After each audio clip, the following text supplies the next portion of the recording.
చాలా పెద్ద పెద్ద క్యాడర్స్ లో ఉన్నారు, తనతో రిక్రూట్ అయిన తన ఫ్రెండ్స్ అందరు. సో ఇన్ఫ్లుయెన్స్ చేయొచ్చు అనుకున్నాడు. నేను ఇన్ఫ్లుయెన్స్ చేస్తాను, నువ్వు నన్ను ఏం చేయగలవు, హ్మ్. ఆఫ్టర్ ఆల్ నువ్వెంత నీ బతికెంత. హ్మ్. దట్టు మేడం నేను లవ్ మ్యారేజ్ చేసుకోవడంతో ఏమైందంటే నాకు నా ఫ్యామిలీ సపోర్ట్ లేకుండా పోయింది మేడం. హ్మ్. అంటే అప్పట్లో మరి ఎవరు బ్రాహ్మణ్ కరెక్ట్. వచ్చి సింగ్ చేసుకున్నారంటే యాక్సెప్ట్ చేయలేరు. అది తప్ప ఒప్ప అనేది మనం ఎలా చెప్పగలం, వాళ్ళు డిసైడ్ అవ్వాలి, అది కరెక్ట్. వాళ్ళ నిర్ణయం అది. సో నేను కూడా వాళ్ళ నిర్ణయాన్ని గౌరవించి వాళ్ళ ఇంటికి వెళ్ళలేదు మేడం. నేను కూడా ఎప్పుడు వాళ్ళని బాధపడదలుచుకోలేదు, సో వాళ్ళ మీ ఇంటికి కన్న వెళ్ళలేదు. వాళ్ళకి మీ సొంత వాళ్ళకి కూడా మీరు ఈ పెళ్లితోటి దూరం అయిపోయారు. దూరం అయిపోయాను మేడం, నేను కంప్లీట్ గా దూరం అయిపోయాను. హ్మ్.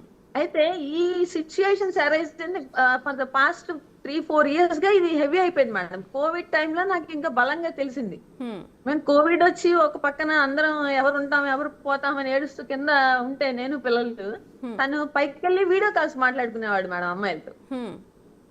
అది పిల్లలు వచ్చి తర్వాత అమ్మ ఆయన ఎవరో వీడియో కాల్స్ తో మాట్లాడుతున్నాడు, ఎవరో ఆవిడతో, వాళ్ళు ఏంటమ్మా అట్లా ఆ డ్రెస్సింగ్ అది కూడా పిచ్చి పిచ్చిగా ఉన్నారు వాళ్ళు, పిల్లలు అసలు ఆ కూడా వీడియో కాల్స్ చూసేంతగా, అంటే పిల్లలకి అవగాహన వచ్చేంతగా కూడా తను చేష్టలు ఉన్నాయి. పాప అప్పటికి బీటెక్ ఫస్ట్ ఇయర్ లోకి వచ్చేస్తుంది మేడం కోవిడ్ టైం. హ్మ్. అదే అవగాహన వచ్చేసింది, వాళ్ళు వచ్చి చెప్పారు. నేను అడిగాను, ఇప్పుడు ఎవరైనా మాట్లాడదలుచుకుంటే ఆఫీస్ వాళ్ళు ఎవరైనా మాట్లాడతాం మేడం, మేమైనా మాట్లాడతాం, తనైనా మాట్లాడదు, ఏం తప్పు కాదు. Correct. కానీ ఒక వీడియో కాల్స్ చేసుకుని మాట్లాడాల్సిన నెసెసిటీ లేదు. అవును. ఏదైనా ప్రాబ్లం ఉంటే ఆఫీస్ వాళ్ళు, ఇప్పుడు మీరైనా స్టాఫ్ కి కాల్ చేస్తారు, మాకైనా బ్రాంచ్ Correct. మేనేజర్స్ కాల్ చేస్తారు, మేమైనా తనైనా కాల్ చేసుకోవచ్చు. Correct. దానికి నేనేం ఎప్పుడు అబ్జెక్ట్ చేయలేదు. హ్మ్. కానీ వీడియో కాల్స్ చేసుకోవాల్సిన నెసెసిటీ ఏంటి అని అడిగాను మేడం నేను. హ్మ్. అయితే నేను ఇప్పుడు వాళ్ళ పేర్లు చెప్పచ్చా చెప్పకూడదా మేడం? అది మీ ఇష్టం అండి. It's up to you. అంటే ఇప్పుడు నేను మీరు చెప్తే అది అన్న ప్రాబ్లం అవుతుందా? ఏం ప్రాబ్లం అవుతుంది అని నేను అనుకోను. ఎందుకంటే సరే మేడం, నేను నేమ్ చెప్పకుండా నేను చెప్తాను యా మీకు. బెటర్. ఎందుకంటే అవతల వ్యక్తి కూడా మహిళలు కాబట్టి ఐ థింక్ ఒక మహిళలుగా మన ఇద్దరం గౌరవిద్దాం. మేడం ఆ గౌరవం ఇచ్చే నేను ఇన్నాళ్ళు ఇదైపోయాను మేడం. తన అనంతపురంలో డెప్యుటేషన్ కి వెళ్ళినప్పుడు ఒక అమ్మాయితో ఇట్లాగే రిలేషన్ లోకి వెళ్తే నేను ఆ సంగతి వీడియో కాల్స్ మాట్లాడుతున్నాడు అన్న సంగతి తెలిసి నేను క్వశ్చన్ చేశాను. చేస్తే అవును నన్ను చూడాలనే చేసింది, నీకేంటి అన్నాడు మేడం. హ్మ్. అదే నిన్ను చూడాలనుకుని వీడియో కాల్ చేయడం ఏంటి, ఆ అమ్మాయి ఎవరు అసలు నిన్ను చూడాలనుకుని వీడియో కాల్ చేయడానికి, మేముంటే ఇక్కడ ఫ్యామిలీ ఇక్కడ ఉన్నప్పుడు ఆవిడ ఎవరు అని అడిగితే, నా ఇష్టం, హ్మ్. నేను తన్ని మ్యారేజ్ చేసుకోవాలనుకుంటున్నాను, నువ్వు నాకు డైవర్స్ ఇచ్చేసే అన్నాడు మేడం. ఓకే. డైవర్స్ ఇచ్చేసే అంటే అదేంటి అసలు పిల్లలు ఇద్దరు ఉన్నారు, డైవర్స్ ఇచ్చేసే అని ఒక ఉత్తమ మాట మాట్లాడేస్తావేంటి అంటే, గబగబా అంటే తనకేంటంటే మేడం ఈ రిజిస్ట్రేషన్ పేపర్స్ అవన్నీ రాయడం అలవాటు కదా బాగా. అవును. అవును. గబగబా ఒక డాక్యుమెంటేషన్ రాసుకుని వచ్చేసాడు మేడం. పైకి వెళ్ళి ఒక డివోర్స్ కి సంబంధించినవన్నీ డాక్యుమెంట్ చేసుకొచ్చేసారా? డైవర్స్ మ్యూచువల్ అండ్ కన్సెంట్ తో అట, డైవర్స్ కూడా విడిపోవాలి. కాదు మేడం, డైవర్స్ కూడా కాదు madam, just on stamp paper అట, మ్యూచువల్ కన్సెంట్.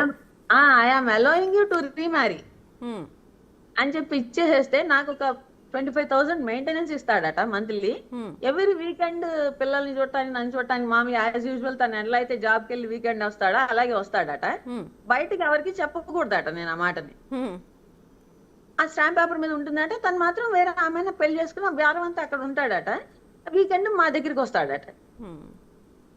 నేను చెప్పాను అప్పుడు ఎలా నేను వైఫ్ ని ఎలా అవుతాను, అప్పుడు వన్స్ నేను సైన్ చేసిన తర్వాత నీకు, నేను అప్పుడు ఎవరు చెప్పినట్టు sorry to use this word మా, నేను ఆ అమ్మాయి వైఫ్ అవుతుంది, నేను కీప్ అవుతాను కాబట్టి నేను అసలు దానికి యాక్సెప్ట్ చేయను.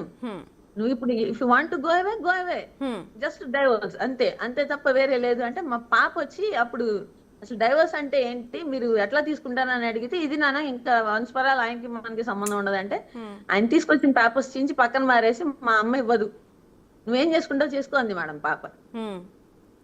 అనేటప్పటికి ఇంకా మళ్ళీ కొంత యుద్ధం జరిగింది, కొట్టాడు మమ్మల్ని.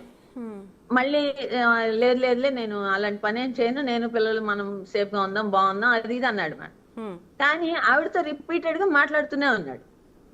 అది ఒకసారి కాల్స్ లో మళ్ళీ దొరికినప్పుడు మాకు ఆ అమ్మాయి పేరుతో నేను మాట్లాడను ఇంకా నుండి అని చెప్పి ఒక వైట్ పేపర్ మీద రాసి ఇచ్చాడు మేడం. సైన్ చేసి ఆ అమ్మాయి మొబైల్ నంబర్ అన్ని చేసి ఇచ్చాడు. నేను అమ్మాయి కాల్ చేశా, అమ్మాయి ఇది మంచి పద్ధతి కాదు, నేను ప్రేమించి వ్యవహారం చేసుకున్నాను, నా పేరెంట్స్ ని వదులుకుని వచ్చేసాను నేను తన కోసం, నాకంటూ తను నా పిల్లలు తప్ప ఎవరు లేరు, నీకు ఇది మంచి పద్ధతి కాదు అని చెప్పాను మేడం అమ్మాయికి. నేను పొలిటికల్ బ్యాక్గ్రౌండ్ ఉన్న ఫ్యామిలీ ఉన్న అమ్మాయిని మీరు నన్ను ఏం చేయలేరు అంది మేడం అమ్మాయి. ఓ ఓకే. నేను పొలిటికల్ బ్యాక్గ్రౌండ్ ఉండడానికి, ఫ్యామిలీని నాశనం చేయడానికి నీకేం హక్కు ఉంది? కరెక్ట్. నీకు కావాలనుకుంటే ఎవరైనా అన్మ్యారీడ్ చేసుకో, లేకపోతే వైఫ్ చనిపోయిన వాళ్ళు ఉంటే చేసుకో. అంతేగాని నువ్వు ఇలా చేయడం అనేది మంచి పద్ధతి ఫ్యామిలీని కాదమ్మా అని డిస్టర్బ్, చెప్పాడు. మొత్తం ఫ్యామిలీని ఫ్యామిలీని డిస్మాంటిల్ చేయడం. తప్పమ్మా ఇది అని చెప్పాను మేడం. ఆ అమ్మాయి వినలేదు మేడం. రిపీటెడ్ గా వాళ్ళు ఇంకిద్దరు మాట్లాడుకుంటూనే ఉన్నారు మేడం. దానివల్ల మాకు చాలా డిస్టర్బెన్సెస్ వచ్చినాయి, చాలా గొడవలు వచ్చినాయి మేడం ఇద్దరికి. ఎప్పటికప్పుడు మాట్లాడినాడని తెలిసినప్పుడల్లా ఏదో ఒక గొడవ జరగడం, వీకెండ్ వచ్చి తను బూతులు మీరు తిట్టడం, ఎప్పటికప్పుడు కొట్టడం, సర్దుకుపోతూ ఉన్నారు, ఆయన కాళ్ళ మీద పడ్డం, మీరు ఎప్పటికప్పుడు సర్దుకుపోతున్నారు. అని అందరూ ఏంటంటే మేడం, ఆ మగవాడే చేస్తాడు ఎప్పటికైనా సరే, పిల్లల్ని వైఫ్ నే వస్తాడు, దగ్గరకు వస్తాడు, అలా ఉండకూడదు, తప్పు ఏం చేస్తాం మరి, తప్పదు కదా, అది కదా ఇది కదా అనేవాళ్ళు.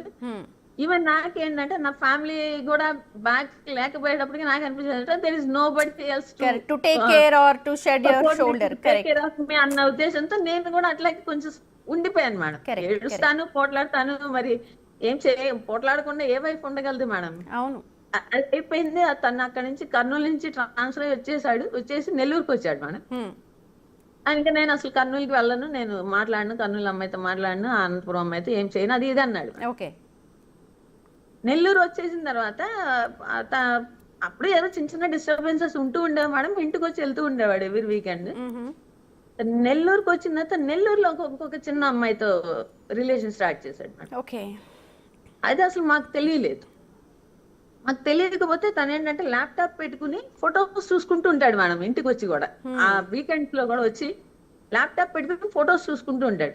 నేను కానీ పిల్లలు కానీ వెళ్ళం కానీ విండో క్లోజ్ చేస్తూ ఉంటాడు. ఓకే. ఏంటి ఆ సౌండ్ అవుతుంది కదా మనం అంతా నడిపించే సౌండ్, వెంటనే విండో క్లోజ్ చేస్తుంటాడు. ఏంటి ఇది ఇట్లా మళ్ళీ చేస్తున్నాడు, మళ్ళీ అన్న కొత్తగా స్టార్ట్ అయిందా అనుకున్నాం మేడం. ఇలాగ వాళ్ళందరూ ఏదో ఎవరో ఒక ఎంప్లాయీ రిటైర్ అవుతున్నారు, మేము అందరం టూర్ వెళ్తున్నాము స్టాఫ్ అందరం కలిసి అని చెప్పాడు. సరేలే ఇది ఇన్ జనరల్ వెళ్తారు స్టాఫ్ అనుకున్నాం, మేము ఏం మాట్లాడలేదు, వెళ్ళిపోయాడు మేడం. ఒక 3 days. ఆ 3 days ఆఫ్టర్ వచ్చిన తర్వాత పిల్లలు అడిగారు, టూర్ వెళ్ళావు కదా ఫొటోస్ చూపించు అని. ఫొటోస్ చూపిస్తాను అన్నాడు కానీ చూపించలేదు. పిల్లలు కూడా రిపీట్, అంటే ఇంకా పిల్లలకి కూడా ఏంటంటే మేడం నేచర్ అర్థమైపోయింది కాబట్టి పాప రిపీటెడ్ గా అడిగింది, నువ్వు ఫోటోలు చూపించమంటే ఎందుకు చూపించట్లేదు అంటే నాకు చూపిస్తాలే, ఇప్పుడు ఏంటంత అర్జెంట్, నేను చూపిస్తాలే అది ఇది అన్నాడు. అన్న తర్వాత ఒక 1 week లో ఏమైందంటే తను ఒక టూర్కి వెళ్ళాడు బాబుని తీసుకుని. పాపకి ఎగ్జామ్స్ ఉన్నాయి, మేము రామని అంటే తను బాబు ఇద్దరు వెళ్ళారు. వెళ్లే ముందు నా హార్డ్ డిస్క్ ఏమి టచ్ చేయొద్దు, నా ల్యాప్టాప్ టచ్ చేయొద్దు, అది ఇది అని చెప్పి గట్టిగా వార్నింగ్ లాగా ఇచ్చి వెళ్ళిపోయాడు మేడం. పాప తర్వాత అంది, అమ్మా నా ఏదో అదేమి టచ్ చేయొద్దు చెప్పాడు, సో నువ్వు కూడా ఏం టచ్ చేయకమా అంది. సరే ఎందుకు అంత ఇన్సిస్ట్ చేస్తూ చెప్పాడు అని మనకి ఒక క్యూరియాసిటీ ఉంటుంది కదా మేడం, మళ్ళీ ఏం తప్పు జరుగుతుందో. ఒకటి మేడం, సొసైటీలో ఇప్పుడు తనకి చెడ్డ పేరు వచ్చినా ఫ్యామిలీ మొత్తానికి వస్తుంది. అది ఫ్యామిలీ మొత్తం దాని వల్ల ఎఫెక్ట్ అవుతాం, నేను ఎఫెక్ట్ అవుతాను, పిల్లలు ఎఫెక్ట్ అవుతారు.